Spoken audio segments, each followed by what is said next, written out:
Bienvenue dans Salarié Provisoire, le podcast qui te donne le cœur de devenir entrepreneur.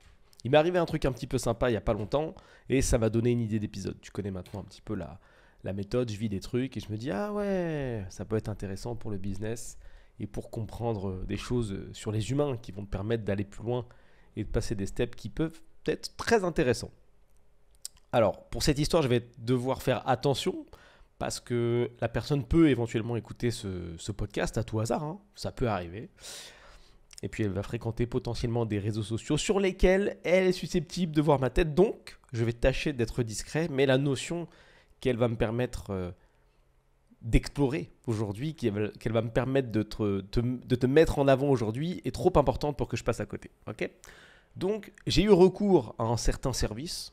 Peu importe ce que c'est, peut-être que c'est garagiste, peut-être que c'est le boulanger, peut-être pas, on ne sait pas trop. Mais c'est un service pendant lequel j'ai pu discuter justement avec cette personne. Ok ? Et cette personne me dit « Hey, tu sais pas combien j'ai gagné d'argent pendant le Covid ?» Je dis « Bah, je vois pas trop ce que ça vient faire dans la conversation, on se connaît pas beaucoup, mais non, vas-y, explique-moi ton idée, dis-moi. » La personne me dit, ouais, eh ben, j'ai gagné 5 000 € par mois pendant le Covid.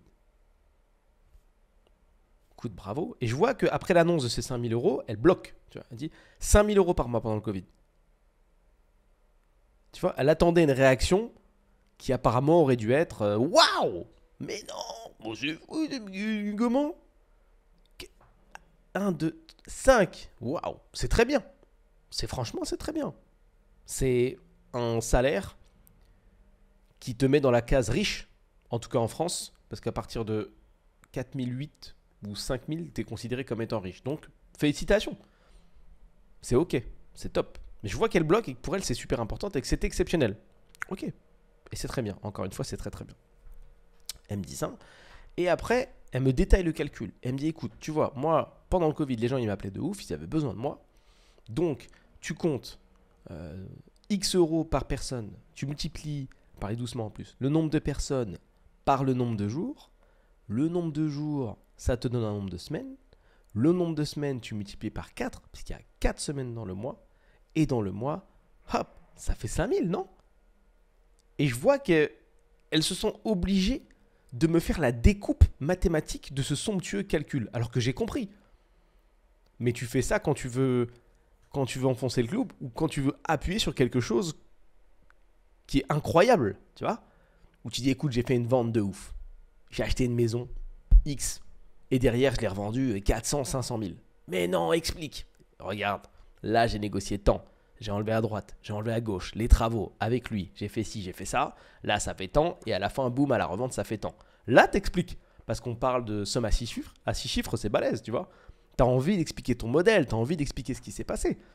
Mais là, c'est sur une prestation qui est encore une fois OK pour le prix. Je sens qu'il a l'habitude de raconter cette histoire et que d'habitude, les gens disent « Waouh, putain, un truc de ouf !» Bon, parfait. Je sais combien gagne cette personne habituellement, donc entre 1 500 et 2 000 € par mois, et elle a fait ce qu'on appelle un double up, parce qu'elle a fait x2 en tout cas pendant au moins un an. Ce qui, encore une fois, c'est très bien. 100% d'augmentation dans sa vie en tant que salarié, ça arrive quasiment jamais. Ça dépend du métier, mais ça arrivera en tout cas à peu de personnes. Okay, donc elle me raconte son truc. Et en tout cas, après elle m'explique comment elle a évité la police. Voilà, j'avais des méthodes, j'avais un petit papier sur moi, j'avais même plusieurs attestations sur moi. Comme ça, je pouvais toujours avoir la bonne attestation pour pouvoir passer le bon contrôle. Toute une stratégie, quoi. Et très fière de m'expliquer toute sa stratégie et toute sa méthode pour éviter le système. Bon, écoute, qu'à cela ne tienne, c'est super, bravo, on avance. Et c'est là que l'idée de podcast est arrivée. Quand elle me dit « J'avais tellement d'argent que je ne savais plus quoi en faire ». Ça, c'est le premier point. J'avais tellement d'argent que je ne savais plus quoi en faire. Et le second, c'est direct, dès que j'ai récupéré la première somme le premier mois, je suis allé m'acheter un sac chez Yves Saint Laurent. J'ai pris une marque au hasard, exprès. Mais c'était un peu une marque du style. Ok, donc deux faits. L'histoire de tellement d'argent, je ne savais plus quoi en faire. Et le deuxième point, argent égale marque de luxe. Et là, je me suis dit, waouh, déjà, je suis sûr que je vais faire un podcast sur ça parce que c'est incroyable ce que tu viens de me dire. Tu as un tout petit peu moins de 30 ans et ton niveau d'éducation financière, c'est 5000 balles par mois égale trop d'argent, égale le maximum. Et argent égale produit de luxe. Je sais qu'il y a beaucoup de gens qui pensent comme ça. Et c'est tout le cœur de ce podcast, c'est l'environnement. C'est ce qui a amené à cette personne cette vision des choses. C'est son environnement. Elle vit dans un environnement où l'argent normal égale 2000 euros, donc 5000 égale x2 égale richesse ultime. Et toujours dans ce même environnement, argent égale produit de luxe. Donc c'est un environnement Instagram, c'est un environnement réseaux sociaux et c'est un environnement personnel qui est OK avec cette vision des choses. Et ce que tu dois comprendre, et ce qui est très important si tu as des objectifs particuliers, c'est que ton environnement influe sur tes objectifs. OK ? Je te donne un cas de figure. Si tu es entouré de personnes qui ne croient en rien, je prends volontairement un exemple très extrême, et qui sont très frileuses pour un peu tout, et que tu arrives pendant un dîner et que tu dis, ou un repas, tu dis, moi j'aimerais bien tester un business, ton environnement fera tout pour te décourager. Pas par méchanceté, ce sera pour te protéger. Parce que dans le cadre de ton environnement, c'est dangereux.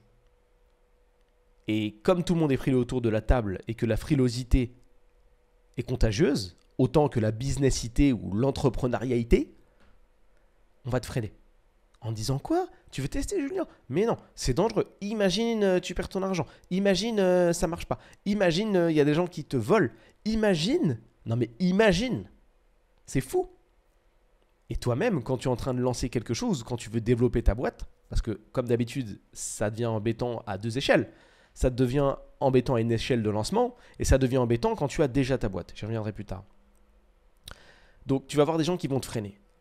Inversement proportionnel, si tu es entouré de gens qui font les choses et qui font du business et qui n'ont pas peur de tenter, tu te sentiras en décalage de ne pas avoir tenté ta chance. Et ce sera beaucoup plus simple puisque tu seras entouré d'humains qui vont te dire « let's go, tente des choses. Regarde, nous on a fait ci, on a fait ça. Perds ton argent, mais tu t'en fous, ça va revenir, tu vas travailler. Ton but c'est d'avoir une meilleure vie. On est d'accord ? Oui, on est d'accord, c'est ce que je veux, une meilleure vie. Ok, est-ce que tu es prêt à sacrifier quelques mois de salaire si c'est nécessaire ? Dans la mesure où, si tu n'y arrives pas, bah, tu taffes en fait. Donc, tu vas taffer jusqu'à tes 60x années, donc t'inquiète pas. Même si tu dépenses 10 000 euros pour tester, tu vas les refaire. Tu multiplies 1500 euros par 12, par 30 ans de taf, tu compares à tes pauvres 10 000 euros, tu vas les refaire. Ne t'inquiète pas, donne-toi la chance d'aller plus loin. Et ce discours qui peut paraître très positif, en tout cas qui amène les gens à tester des choses, tu as, encore une fois, toujours son pendant négatif que je t'ai fait juste avant. Et donc, comme j'ai compris l'environnement de cette personne, j'ai compris qu'on n'était pas dans le même paradigme, on n'avait pas du tout la même vision des choses, et ça rend l'échange compliqué. Et c'est pour ça que ça va m'amener à cette histoire d'environnement et cette histoire de quand tu es en lancement de boîte et quand tu as déjà ta boîte, ok ? Ou tes boîtes. Quand tu es setup d'une certaine manière, quand ta vision des choses est axée sur une vision ou sur un mode A, c'est très difficile d'échanger avec des gens qui sont en mode B, C ou D. Ça ne veut pas dire que vous ne pouvez pas être potes, ça ne veut pas dire que vous ne pouvez pas discuter, mais ça veut dire que déjà, vous n'êtes pas OK sur la vision de la vie. Et forcément, on aime passer du temps avec les gens qui vont dans la même direction que nous. Et c'est logique.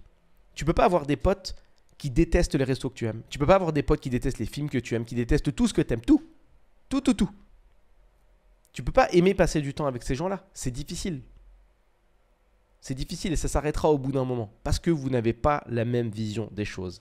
Et la vision des choses est liée au choix que tu fais dans ta vie. Réussir à avancer, soit à créer son entreprise, soit à faire monter son entreprise à un niveau supérieur, ça demande un setup mental particulier et tu dois t'entourer de gens qui ont ce setup mental particulier.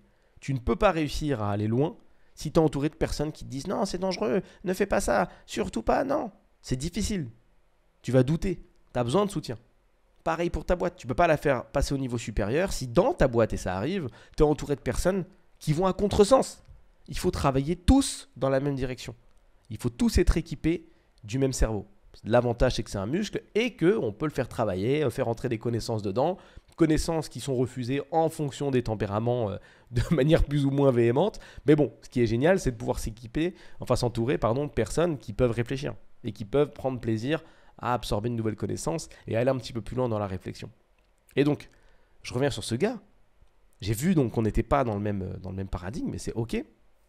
Mais on ne peut pas vraiment discuter ensemble. Parce que dès que je vais lui dire quelque chose et j'ai tenté, ça risque de pas lui plaire. Ça risque de pas lui plaire. Si je le fais tout de suite descendre de son piédestal en disant ouais, c'est bien, mais c'est pas une fin en soi de 5000, c'est cool. On va pas se comprendre. Il va dire mais t'es fou. J'avais trop d'argent. Trop. 5000. Trop. 5000, trop. Pour lui, c'est le bout du monde. Encore une fois, je dis pas que c'est une somme de merde. Et je dis juste que d'après sa vision, c'est pas bon en fait. Je suis pas du tout OK avec 5000 euros égale j'ai trop d'argent, je sais plus quoi en faire. Waouh! Juste en une phrase, il m'a expliqué toute sa perception en fait financière. C'est comme s'il m'avait dit bonjour, je connais rien du tout moi. C'est-à-dire que placement financier, création d'entreprise, ambition, pas ouf, je connais rien. Parce que pour moi 5K c'est le bout du monde. Voilà. Il m'a démontré en une phrase que avec ce gars-là, on n'allait pas, avec cette personne-là, en tout cas pour le coup, on ne pouvait pas vraiment discuter et créer de grandes choses parce qu'on est trop différents. Donc forcément, ça, on va devoir se cantonner à ce qu'on appelle du small talk, c'est-à-dire parler de tout et de rien. Et parler de tout et de rien, quand justement, tu as un cerveau qui est configuré en mode nouvelle connaissance, apprentissage, être la meilleure version de soi-même, tu as un cerveau qui n'est pas set-up pour discuter avec les gens qui sont set-up en small talks en fait. C'est pas possible. C'est pas possible. Et ça, tu t'en rends compte et ça fait très mal. Donc, je te donne l'info directe. Quand tu passes de j'ai rien, aucune entreprise à j'ai envie de créer un projet, ou quand tu passes de j'ai pas d'entreprise à j'ai une ou plusieurs entreprises, tu vois qu'avec certains de tes contacts, vous ne pouvez plus parler. Vous ne pouvez plus parler parce que c'est plus le même monde. C'est plus le même monde. Quand tu as envie de dire, putain, ce mois-ci, les gars, on a fait 20, 30, 40 000, 50 000 euros, quelqu'un qui gagne 1500 euros par mois, ça va le saouler d'entendre ça. Alors si c'est un pote très proche, non, il va t'encourager. Tu peux toujours trouver des angles. Voilà, je dis pas que ce que je te donne là, c'est pas une règle immuable, tu vois. C'est pas un truc infini. Voilà, hop, si je gagne plus d'argent que toi, on peut pas parler. Si tu gagnes plus d'argent que moi, on peut parler. Pas du tout. Et je dis juste qu'avec certains contacts, ça va être compliqué. Sur certains sujets, ça va être compliqué. Parce que quand tu as des objectifs clairs et très axés sur l'amélioration de soi, il y a des sujets que tu ne peux plus aborder. Tu ne peux plus parler que de la pluie et du beau temps. Quand tu te rends compte du niveau de connaissance et de la quantité de choses que tu peux apprendre et des sujets passionnants sur lesquels on peut échanger, tu ne peux plus te cantonner à des sujets basiques. Alors ça ne veut pas dire qu'on va parler de livres toute la journée. Ça ne veut pas dire qu'on va parler d'argent toute la journée. Ça veut dire que tu es au courant, que tu visualises, tu vois, comme si tu arrivais à visualiser toute la connaissance disponible sur Google, tu l'as matérialisée devant toi, c'est un pays de connaissances, et qu'à côté, le gars il dit non, viens, on s'assied là autour de l'eau et on parle d'hier. Je dis, mais un pays là, on peut rentrer, c'est gratuit. Non, non, viens, on s'assied là, sur la petite chaise. On parle un peu. Mais non, il y a un pays de connaissances là. Dispo. On peut rentrer, on peut voyager, on peut se déplacer dedans, les voitures sont gratuites, tu vois. Par du fait que le moteur de recherche de Google, c'est une voiture. Tu peux taper ce que tu veux, il t'amène à n'importe quelle destination. On peut apprendre des trucs. C'est interconnecté avec d'autres pays. Le pays YouTube, le pays formation, le pays podcast, le pays plein de trucs. Viens, on visite, on va rencontrer des gens, on va échanger. On va voir des atmosphères incroyables. On va pouvoir connaître, voir des nouveaux environnements. C'est top. Non, non, viens, on se met sur la chaise. Là. Bah non, en fait. Et c'est là qu'il y a une césure. Et il y a forcément des gens dans tes contacts qui, eux, ils aiment bien la chaise. Parce qu'en fait, ils appliquent le principe de précaution. Ils préfèrent contrôler ce petit espace avec les deux petites chaises et rester là, plutôt que d'aller vers la nouveauté, vers l'inconnu et vers le pays de la connaissance. Parce que c'est plus sûr. C'est plus sûr de rester là. Tu connais le périmètre, tu sais ce qui s'y passe, voilà, il y a un petit cours d'eau, il y a deux chaises. De temps en temps, tu amènes des cannes à pêche, parfois il fait beau, parfois il fait moche, et voilà. Mais toi, si tu as l'âme de quelqu'un qui veut créer, tu veux visiter. Tu veux voyager. Tu veux prendre toutes les voitures dispo dans ce pays, tous les avions, toutes les fusées. Tu veux tout découvrir. Tu veux rentrer dans toutes les boutiques, tous les immeubles. Parler à un maximum de personnes. Parce que tu connais la puissance de la connaissance. Tu connais la puissance de l'enrichissement. Tu sais ce que ça peut t'apporter. Et c'est ça qui te passionne. Et donc ce gars-là, c'est le gars de la petite chaise. Voilà. Un jour, il y a un gars, là, de sa petite chaise, il y a un mec qui est passé à côté de la petite chaise, il a fait tomber des sous. Et ce gars, il a dit, waouh, il a fait tomber 100 euros. Moi, je gagne zéro. Ah ouais, bout du monde, 100 euros. Bon, j'ai trop d'argent pour le périmètre de la petite chaise. Qu'est-ce que je vais acheter? Il n'y a pas de boutique. Incroyable. Il n'y avait que des appâts pour les poissons à acheter. Ça coûte 50 centimes. J'ai 100 euros. Oh lolo. Malade. Voilà. Ça, c'est son périmètre, hélas. Et il vit dans le cadre de ce petit périmètre. Et c'est triste. Parce que si ça se trouve, s'il s'intéressait à la suite, ben, il serait beaucoup plus loin. Parce que prenons l'aspect positif des choses. Il a réussi à tirer un filon, suivre un filon, pendant une période de crise. Businessment parlant, c'est intéressant ce qu'il a fait. Il a trouvé une opportunité de marché, il a réussi à l'exploiter, il a avancé, mais, et je le dis souvent ça, il a manqué de connaissances. Il a manqué de connaissances, et un peu comme les gens qui jouent au loto, qui gagnent 1 million, 2 millions, et qui reviennent 2 ans plus tard avec zéro, il a manqué de connaissances. Et quand tu manques de connaissances, et surtout quand tu manques d'éducation financière, que tu gagnes 500 000 ou 1 million, tu vas les perdre. Tu vas les perdre parce que tu ne sais pas quoi en faire. Et ce qui va se passer, et ce qui se passe souvent avec les gagnants du loto de ce style, ils subissent la temporalité de l'élastique. C'est-à-dire qu'au début, ils font de la rétention d'argent. Ils disent non, on ne dépense pas trop, on fait attention, on essaie de garder notre train de vie d'avant, tranquille. Et ça les titille. Parce qu'ils en rêvent, ça fait longtemps qu'ils jouent. Ils se lâchent d'un coup, tu vois. C'est-à-dire qu'ils tirent l'élastique comme ça, oh, et d'un coup ils le lâchent, pas. Et là ils achètent tout ce qui leur passe sous les yeux. Ils achètent bateaux, maisons, des voitures, des montres de luxe, tout. Ils donnent leur argent à mort. Ils placent pas un copec, précisément. Avec réflexion, rien. Et 1 million d'euros, 2 millions d'euros, finalement ça se dépense très vite. Il suffit juste que tu ouvres seloger.com, tu regardes Paris, tu achètes un appart, c'est bon, tu n'as plus d'argent. Voilà. Donc tu passes de un appart à X millions, enfin tu passes de vie normale à quelqu'un qui a un appart de X millions, mais tu n'as plus de liquidité, tu n'as plus rien. Mais ça ne paye pas tes factures, ça ne paye pas ton nouveau train de vie, ça ne paye pas ta bouffe, donc tu es obligé d'aller taffer avec ton appart à 2 millions d'euros. Alors qu'il y a 40 000 choses plus intéressantes à faire. Le dernier point, c'est le rapport avec, encore une fois, le luxe.